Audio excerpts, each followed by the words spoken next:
to the Haunted Chapel. It's like church, but for metal.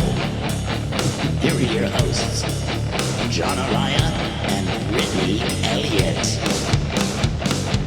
This is the Haunted Chapel. Thanks for tuning in. I'm John Araya. And I'm Brittany Elliott. Some people call me BZ. Easy. Here we're going to talk about everything having to do with metal. Touring, tattooing, the techs that work for metal bands, musicians in metal bands. I've been touring for almost 40 years. Slayer, Danzig, Kitty, System of a Down, Misfits, MSI, Lou Reed. I did a little run with Gerard Way, Mastodon, Testament. It's a pretty long time. Heck yeah. Yeah. That's pretty much your entire life, babe. Oh, yeah. Jeez. It is, huh? Mm-hmm. How long have you been tattooing? So I have been tattooing for the majority of my life. It's all I ever wanted to do. And I started apprenticing when I was 19. I'm 35. Mm-hmm. So 15 years, actually, around this time of year. I think it was April or May that I first started. So I have been tattooing a while. Tattooing 15 years. 15 years. Wow. And I'm going to be 35 awesome. This year. That's awesome. So, yeah, it's. I knew I always wanted to do it, and I had other jobs in between, and had 2 jobs at once and 3 jobs at once while I was apprenticing and tattooing still. But I always knew that was my path. I remember you told me a story about how you got into tattooing. Your mom took you somewhere, and your dad wasn't supposed to know, or yeah. Well, my mom was kind of crazy in a cool way, in my opinion, when I was a kid, but my dad had custody, and you know, we were raised by my dad, and my dad was cool. My dad played drums. He was rock and roll, and he was awesome, but he was like 70s hard rock, you know, everything, like San Antonio to the Bone, Legs Diamond. Yeah, Skinner is his favorite band ever, but our DJ here in San Antonio, Joe Anthony, he's a legend. Ask Rob Joe Halford. Anthony? Yeah, he introduced a lot of bands to San Antonio, like Moxie and Triumph and like all these like kind of cult hard rock bands. And so that's what I grew up listening to, like Golden Earring and shit like that, you know? And so, yeah, I grew up in a house of rock and roll as well. And you were the Casa de Metal, or, you know, music, right? Yeah. Well, in my teen years, growing up, the Wonder Years. It was like Casa de Metal, because that's when the band, you know, Slayer just got together. And, you know. What year was that? 81. So you 81. You were like 12, 13? 12. When I got into the heavy metals. The metals. Yeah. And Tom had mixtapes, because Carrie would make mixtapes. Like, these are the songs I want to cover. Here are the lyrics. And learn them. So Tom learned them, but I was listening to him too, like, hell yeah, man, Maiden, hell yeah. Okay, on that, yeah, what Maiden song? What songs would they do? I think it was Murders in the Rue Morgue, Killers. Nice. 22 Acacia Avenue, Hallowed Be Thy Name, and then probably a few other ones I can't remember right now, but I remember listening to those songs going, wow, that was rad, because it was on tape and had this certain sound. It was amazing. And there was like Judas Priest on there. There was Deep Purple. Like, what the hell? This is Yeah, Deep Purple is a big one for my dad. I remember we went to see Skynyrd and Deep Purple, and I don't remember what year that was, but it was our whole family, my brothers and I and my stepmother and my dad, and it was at this amphitheater called Verizon. Y'all played there, I'm sure, for Ozfest. Mm-hmm.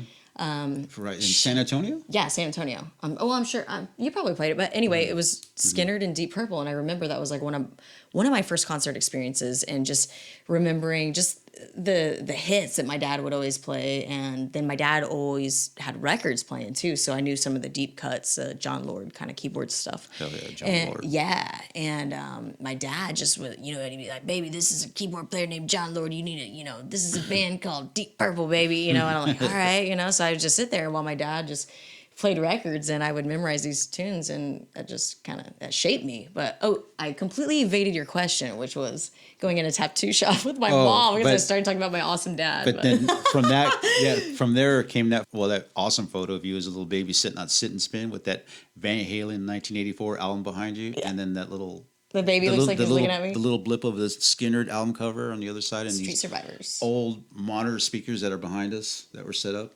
EVs. I don't know if you can see those in the video. Yeah, they can see them. Yeah, those have been in my family since I was a little kid. I mean, sitting on a sit and spin. I must have been like 4 years old or something, just sitting there listening to Van Halen. I remember that. That's just, I mean, I just grew up immersed in music, and I've always just been obsessed with music my entire life. That's just... So going into the tattoo shop for the first time. Right. Okay, so my mom had this friend in town.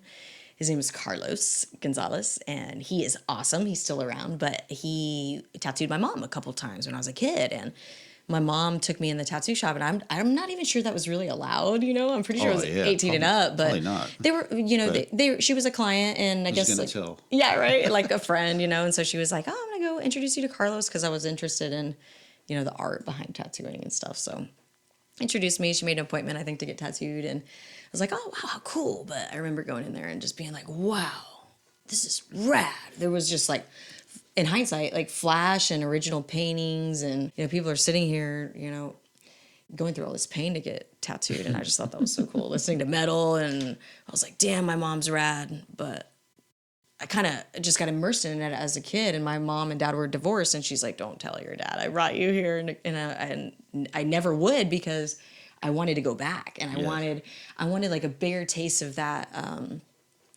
world, you know. It just seemed like a pirate's world, and it was so fucking cool to me to just see these people heavily tattooed, and I was just like, wow, I'm gonna look like that when I grow up, you know, when I get older. Just covered, a woman of colors. Yeah, I mean, I just wanted to just be heavily tattooed, and now I am. Yep, And definitely are. That's right. It's just normal to me. Like sometimes awesome. I'll get looks depending on what city I'm in, and I'm just like, oh, what's up? And people are kind of shocked at how friendly I am. For heavily tattooed, I guess it's a lot more out there now. But certain cities like San Antonio, even still at the grocery store, I get some weird looks. But I don't even realize because I've been heavily tattooed for so long. You know, there's like more and more people like we see with full sleeves peeking out their shirts. It's like more common now, so it's not so. Maybe for the older, like in Austin or Portland or something like that, it's like I blend in with the crowd. But it just depends on where where you're 80 you're or over, you'd be like, oh, right? You know, but right? Everyone has one. I mean, even the old sailors, you know, from back in the day, that nice little anchor or something on them, you know. Little swallow. So it's not little swallows, like these. I mean, that Carlos is still here, so that's. I mean, you're still in touch with him. That's cool. Right, and he's the first person I asked to apprentice me, but I wound up not having an apprenticeship with him because I just kind of. You know, was working regular jobs at age 16 and, you know, and just asking around, give me an apprenticeship. And a couple of shops were just like, no, you don't want to get into this, you know. And I just kept trying to draw my ass off and prove myself and show them like, hey man, like give me a chance. Here's my portfolio. And eventually it wound up working out. You did free tattoos, right? So what was your first free tattoo or your first tattoo as an apprentice? Ooh. Do you remember what it was? Or is there a photo of it? Is that wait? Did you show me that one, right? No, that was the second one. I did a little skull as the second one. That's but the second one. Yeah, so I haven't seen the first one. I don't even. I'm sure there's a photo somewhere in like old flip phone razor or something of mine that doesn't exist. Somewhere. Do you know who you did it on? Yes, I do. That's a great story. Okay, so maybe it was a seemingly homeless man, I guess, that would walk by the shop every day. he had a stroller and. The awesome chick that owns the shop that I apprenticed at Erico, she was like, man, why's that guy walking by with that fucking stroller? There's no baby in there, you know? So we would kind of like peek out the window at him. And he saw us looking at him one day and he comes in and he's like, hey, how much for a free sample? And we were like, dude, this is a tattoo shop. There's no fucking free samples. Like, you get it once, you got it forever. You know, it's like Dennis Hopper says in Blue Velvet, you get a love letter from me. Never mind. But so that's why there's no photo of your first one. That's cool. Yeah. Okay. So the skull is your second one. The second one, okay. But yeah, the free sample was a little smiley face on like his little knuckle on his wrist right there, like the bone of the wrist. Mm-hmm. So that was funny, and he's like, you know, he's screaming the whole time, and Erica's like, there, you got your fucking free sample, now get out of here. But we looked in his stroller, and he had a Bart Simpson doll. This was the craziest thing. It was like a little Bart Simpson doll and a 6-pack of beer. And I was like, what's up with that Bart Simpson doll? And he goes, hey, you want to trade me this tattoo for this Bart Simpson? And I'll never forget how he said it. He's like, Bart Simpson. And like he was trying to like quote one of the characters on the show or something. It was so funny. And I think we got the Bart Simpson from him, but I don't know what happened to it. I think it was like a shop staple. But that was my first tattoo I traded for a Bart Simpson doll. So your first, so that was your first free one. It was my first freebie. One. Yeah. What was your first paid one? Paying customer? I think it was like a set of praying hands or something, and it was brutal. And Erica believed in me and was like, you can do this. I'm like, praying hands is like literally the hardest tattoo to do ever. Like she's like, you got this. I'm like, just like heart beating out of my chest. But I did it, and I think it came out pretty cool. But she was proud of me. She's like, man, you got this. She just had faith in me. And man, I just, like I tell you all the time, because I'm teaching Johnny how to tattoo, just go for it. You're gonna have some trials and tribulations of tattooing, but when I did them dice on me, I was so nervous. I was like, I was sweating because I was like right in between all these badass artists, and just Scorpion and I'm like, oh my god, don't fuck it up. I'm like, oh, but it came out. I guess it came out pretty good. I mean, it's rad. Yeah, it's awesome. I'm proud of it, and you should be. I'm proud of you. I kind of awesome. Designed a little bit off of an old Sailor Jerry flash. So the dice, the rolling dice. So heck yeah, that's cool. That was to memorialize my little brother Mikey, R.I.P. Mikey. So that was very special. So I know this is gonna be a tough question. I asked you before. Who was the coolest person you ever tattooed? Ooh, well, duh, you. No, I'm not cool. But who was the coolest person that you like? Like a musician or another artist or another tattooer? Ooh, was it? Great question. Because I can't remember. Well, it was a tie. Yeah, there's a few. Okay, so I've tattooed Wino from St. Vitus and The Obsessed, Spirit Caravan, Hidden Hand, Lost Breed. I could go on and on about all these awesome bands. And Wino's a personal hero of mine, so that was like a really, really amazing thing for me to be able to tattoo him. And then I wound up going on the road with St. Vitus and Spirit Caravan later and tattooing Wino a couple more times. Once on the road with Spirit Caravan, I did a Helm of Awe on him. Where's the Nordic placement protection on that symbol. It's right in the center of his chest on his sternum. He always plays with his shirt off or like with a leather vest and no shirt, and it sits right above his guitar. So peeking right over his guitar. Yeah, it's really cool. But he felt like, I guess he was getting like some weird vibes on this tour we were doing, and it was South by, and he's like, B, I need this tattoo. I need this protection symbol. And so we tattooed it on him, and in a hotel room, like right before their show and stuff. In Austin. Yeah, at South by one year. Shit, I don't even remember what year that was. Probably, I think 2014. And yeah, I think it was 14. And yeah, so Wino, definitely up there. Jimmy Bauer, he's awesome. I've known him forever, just from being an I Hate God fan and going to a million of their shows and stage diving, and him just knowing who I am from just being a wild ass. You have a funny story. Diver. You have a funny story about Bauer borrowing your bullet belt. Oh, yeah. So yeah, Philip Anselmo had the Housecore Horror Fest, and there was I think there were 3 of them, but the one that was in San Antonio that I wound up going to, Paul Booth tattooed at it. That was rad. And then Thor played, the Thor played, and oh my God. So Jimmy Bauer's playing drums for Thor, and he's like, man, everybody in this fucking band's got all these bullets and shit on, and he looked at me and he's like, Britt, let me borrow your bullet belt. So I'm like, okay. So I take it off, and he puts it on, and yeah, he's got a shirt on. I've got a photo of it. Well, I'll have to find that for you guys, but he's got. You have a photo of that? Oh yeah, I have a photo of it. Yeah. I don't think I've seen it. Oh, it's great. So Jimmy puts the bullet belt on, and he puts it like around his chest like this, and he's like, all right, this is great. I'm fitting in the band now. It's great. And it just looks so funny. But we made him fit the Thor ensemble that was going on. And then Phil came on the stage and of course was harassing everyone, and it was great, and he was pulling everyone's clothes off. But anyway, Jimmy was trying to a video of that as well. I'll have to get Kate and Philip's permission to leak that though.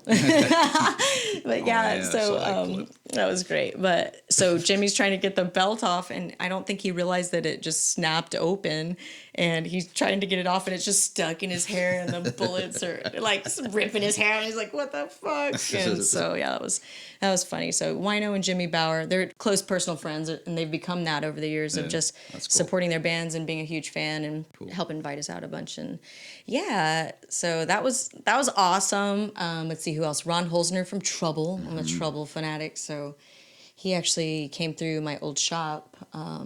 Ironically, a couple days after his dad. I'm sorry, not his dad. His brother had passed, and he wanted to get a little memorial to his brother. So that was like a really emotional session, but that was really special to me that I got to tattoo Ron Holzner from Trouble, as I remember That's cool. buying my first Trouble records here in San Antonio. And So that was really cool. who's your worst client? Ooh, I can't call people out like that, babe. We need to talk about you. This is all about me. So let me talk to you about your life a little bit. Yeah. Okay. So growing up in your house, did everybody in your family play music? Like, did your dad play music? Your mom?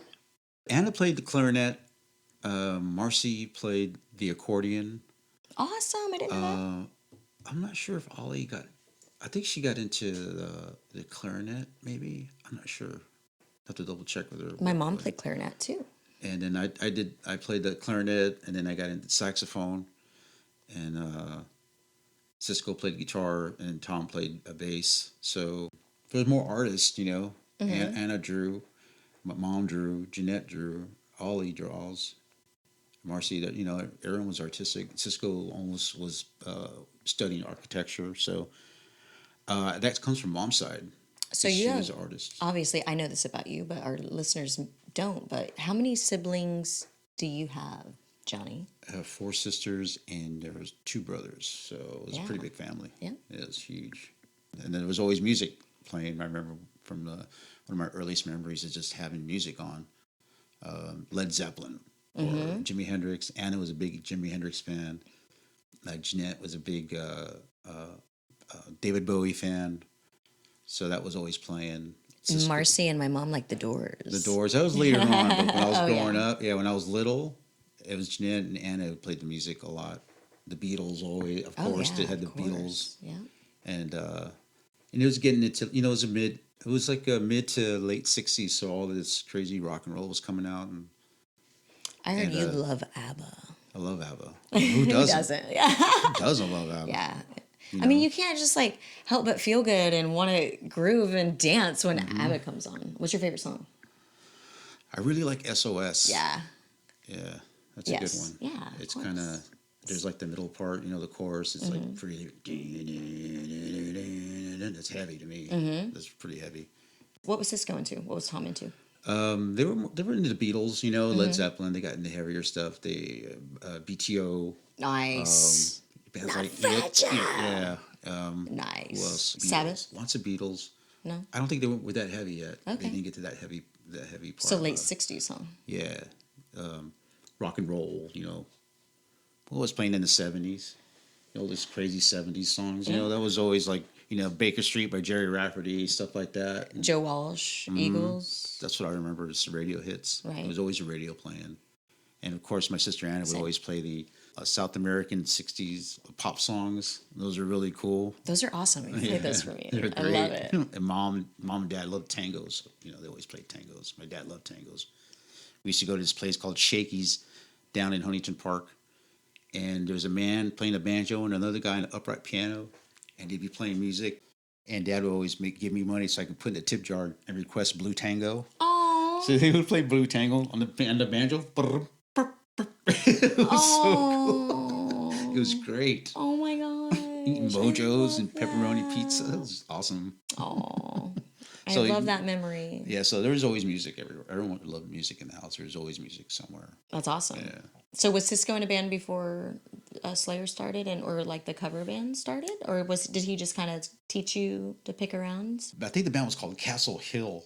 I'll have to double check with Cisco. It's a part of town here in San Antonio. Yeah, that was Cisco's. I remember him having a drawing of the castle on a piece of earth that was just floating in space. Castle Hill. So when the band started in the garage, did you go out there? How old were you? You go out there and be like, "What's going on?" Or was it cool for you to hang out there? No, I was too young. I was too little when they first started. Yeah. When Tom was in his first cover band, Which was called what? It was Quits. My dad's band was called Loose. Quits and Loose. I like that. Just one word. That was Quits. And then I just remember just listening to them. I didn't go in there because it was loud. And it wasn't too crazy as, like partiers, like when Slayer started. It was pretty mellow. But I just remember just listening to the garage because there was no soundproof. It was just that pink insulation looks like cotton candy. Yeah, breathing in asbestos. That shit you breathe in your entire life. Is that why my lungs hurt? You're wondering wow, what's up with my lungs? But I just remember listening to them, and I never went in there. But so when did you go? When were you allowed to go in and then start, actually going on the road and stuff? I think I started like kind of hanging out in the garage when I was about 13, 14. Wow. In the garage, and they were just starting out. They started in 81, but I was hanging out about 83 when they started doing more stuff, and I was able to go out and help. Like 14 years old, I was like moving gear around. I was a roadie, I guess, at 14, and that just carried on to what forever. I hear. Right? Yeah, now. Hell yeah! What was your favorite tour that you ever did? Like, what's the first thing that pops into your head right now? Probably Clash of the Titans. Awesome. That was rad. 90 or that was 91. 91, yeah. Yeah, the European one was cool, but it was in Europe. It was cold. It was like, it was a lot of work.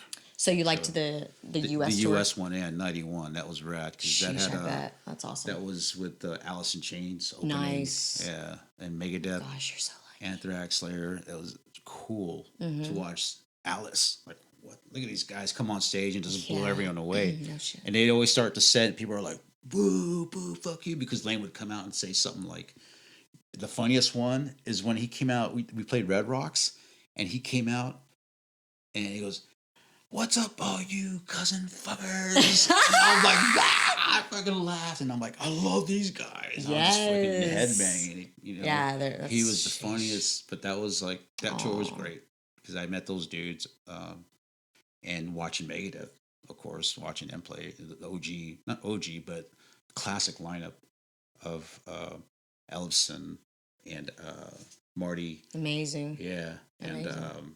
I can't think of his name. The drummer that passed away. I'm just like I'm having a brain fart. I cannot think of it. Nick Menza. Duh. Oh. Menza died around the time as Mike Scascia. Yeah. So, yeah, I remember that. Yeah. That wasn't too long ago. Yeah, that was really sad. Didn't he have a heart attack? I think he had a heart attack, yeah. I was like, yeah, Menza.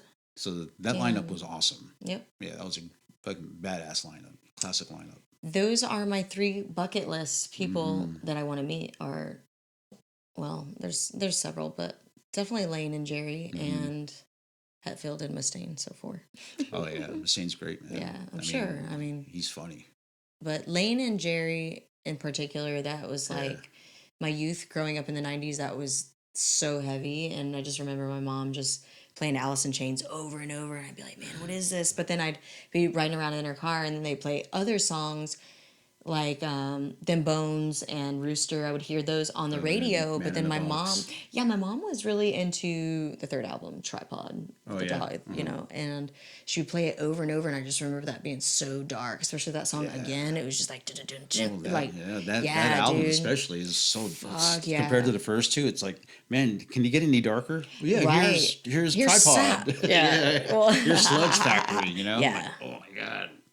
You insult me in my home, you're forgiven this time. That's one of my favorites. Speaking of tattoos and Lane and Jerry, I got to sit down and watch them get tattooed. You're so lucky. You saw them get this? Hold on. No, not that one. He got my Lane. He got the the Christ. Yeah, he got the Christ on his back, the Ice Don't Shut. Oh my god. And Jerry got some stuff. You witnessed that? Yeah, that was awesome. You're so amazing. This little camper type thing, just enough room for us and the dude's machine, and I was like, man, it's hot as fuck, and we were drinking beers and hanging out. It was awesome. These eyes. It was things awesome. they've seen. It was cool. That's awesome, babe. That I didn't fun. know that. Yeah, That's so on cool. that tour. That's why it was one of my favorite tours because it was That's memorable. amazing. Best story ever. So we were going to have a guest on for our pilot episode, but we decided that we were just gonna kind of chat about our lives a little bit and right. let you guys kind of know who we are and what we're gonna do. And we're just gonna start interviewing all of our friends because we realized that a lot of our friends are kind of in the spotlight. Tattooers and musicians and touring guys, they have that in common. That touring, like you're doing conventions here We're and there. carnies. Yeah, you just travel around, and so you have the same experiences. For sure. That's pretty cool. How that the tattoos, the touring, everything kind of ties in, and you got tattooers and musicians, and that tattoos are in common. Between everyone, everyone has them because. For the most part, It's for cool when sure, you yeah. travel around and you get the fucking, hey, I'm gonna get a tattoo here. I get a tattue. You get one in Yeah. each state or something. It's So it's a collecting, souvenir. yeah. It's like, yeah. Sailor Jerry said it's like stamps on your luggage, but kind of commemorate your places you've been. I tattooed another really cool person I tattooed was Demolition Man from Venom Oh, Inc. right. So that's rad. But when I tattooed him, they came in and they were like so cool, and I'm like, this is fucking Abaddon and Mantis. Oh my god, and Demolition Man, and he wanted to get tattooed, and he had this list of cities that they had played, and he wanted to get every city that Venom Inc. had played tattooed on his body. And so he gives me this list, but they only had like maybe an hour to get tattooed, right? Before they had to be at the venue. And so I'm looking through and I'm like, how about I just do the Texas dates? And he's like, yes, mate, let's do it. So I wound up tattooing all the Texas dates on. I think it's cool. his left arm. Yeah, it's his left arm. It's like right here. So I did like Houston, San Antonio. And so yeah, that was really cool to tattoo freaking Demolition Man. How many days were there?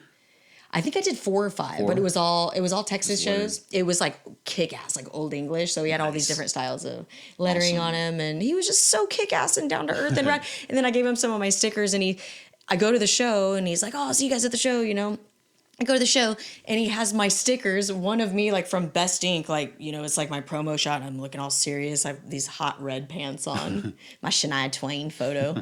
And I like that photo. Yeah.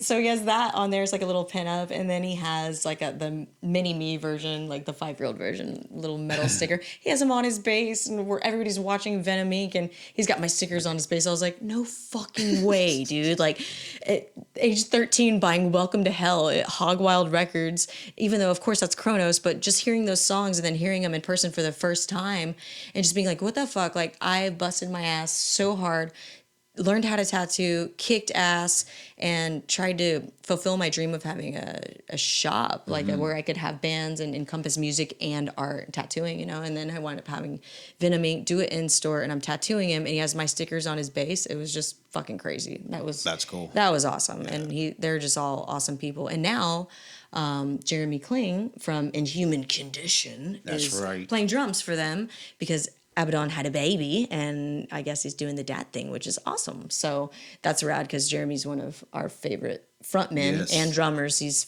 freaking killer. Yeah, he's so great. Hopefully we can get him on the show soon too. But Yeah, it's just, I hope so. It'd be great. It's just like, it's crazy. And then I tattooed Rodney Dunsmore, one of my best friends ever, the singer of Devastation, That's right. Texas, legendary Texas thrash band. Our friend Riley Gale, the singer of Power Trip. Rest in peace, Riley. Mm-hmm. We love you. But Riley was super into Devastation. We always like showed up and be like, we have matching shirts because we're always like repping the home team and trying to rep Rodney because he's such a good guy. So I did a tattoo on Rodney, and that was awesome, man. I mean, I've tattooed a lot of people. Brian Costantino, the drummer of The Obsessed, and I tattooed Tyler Childers. I'm leaving some people out, but I'm so thankful for actually trying to fulfill my dream and defying odds, and you defied a lot of odds too, touring, and here we are all these years later doing what we love. And lots of years, lots of fractured bones, lots of bruises and scars, and you got lots of stories to tell coming up on a lot of Haunted Chapel. Busting your shins on ramps. If you want to get a hold of us on socials, y'all can you can follow us at the Haunted Chapel on YouTube. Follow us on Instagram, Facebook. Yeah. Just the Haunted Chapel. And you can see the familiar little skulls. You'll see those. Of us, yes. And then you can see all of my portfolio of both my tattoos that I've done over the last 15 years, thousands of tattoos. And also I make heavy metal furniture, which I call heavy metal tables. So you can follow at heavy metal tables, all one word, but go to bztattoo.com to see my whole portfolio and body of my work, and come get tattooed by us in San Antonio. We're here for a while. Yes. We don't know how long because we're gypsies like that, but we'll see. I heard that you have a really good story before we leave about Glenn Danzig, about working with him. And I think we're going to have to spill the beans someday. Yeah, we will. Because this story is amazing. Yeah, another episode. Because it's kind of long, and it's pretty. We're gonna make you wait for it. Yeah, I want to get the facts straight before but it's pretty funny. Yeah, it's great. Awesome. You don't fuck with cats.